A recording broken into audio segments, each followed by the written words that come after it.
this video we are going to study about the legal and regulatory measures of swaps. सबसे पहले तो जो swaps होते हैं वो ओवर द काउंटर मार्केट के ऊपर एक्सचेंज किए जाते हैं, ठीक है। इसके लीगल एंड रेगुलेटरी मेजर्स कौन से होते हैं? सबसे पहले हमारे पास होता है स्टैंडर्ड डॉक्यूमेंटेशन। जो स्वैप्स हैं वो एक स्टैंडर्ड कॉन्ट्रैक्ट है होना चाहिए।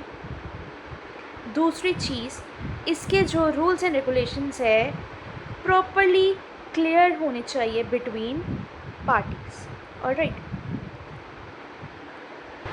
एंड इसके अंदर जो यूज़ ऑफ एग्रीमेंट्स है वो होना चाहिए किसके द्वारा? International swaps and derivative associations, very important. Next, role of central bank and regulators. Central bank जो है हमारा वो है RBI, reserve bank of India. वो रेगुलेट करता है करेंसी और इंटरेस्ट रेट स्वैप को। और जो रेगुलेटर्स होते हैं लाइक हमारा जो है securities of national exchange board of India जो है वो रेगुलेट करता है एक्सचेंज रिलेटेड ट्रांजेक्शन्स। अब इसके अंदर ये ऐसा क्यों करते हैं? Because they want to ensure transparency को इंश्योर करना चाहते हैं। वो चाहते हैं कि रिस्क को कम कर पाएँ, लॉसेस कम कर पाएँ। इसके अंदर उनको पूरा सब कुछ रिपोर्ट करना पड़ता है।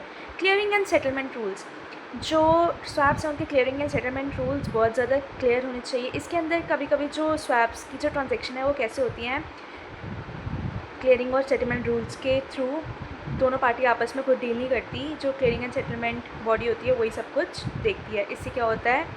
रिस्क कम हो जाता है, डिफ़ॉल्ट कम हो जाते हैं, ऑलराइट। Then margin requirement. कभी भी स्वैप की ट्रांजेक्शन करने के लिए जब भी हम ट्रेडिंग अकाउंट खोलते हैं उसके अंदर हमें मार्जिन रिक्वायरमेंट की बहुत ज़्यादा नीड होती है। मार्जिन को डिपॉजिट करना पड़ता है। इससे क्या होता है? हमारा क्रेडिट रिस्क जो है वो कम हो जाता है, क्योंकि अगर सब ने मार्जिन डिपॉजिट किए होते हैं वो उधर से ही सेट ऑफ हो जाता है। Then we have reporting requirement.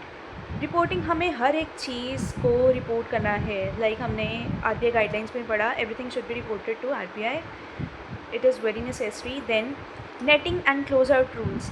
Netting, अब किसी ने पार्टी ने अगर इन केस डिफ़ॉल्ट कर दिया है तो हम उसको नेट ऑफ कर सकते हैं और हम उस कॉन्ट्रैक्ट को उधर ही ख़त्म कर सकते हैं, ठीक है।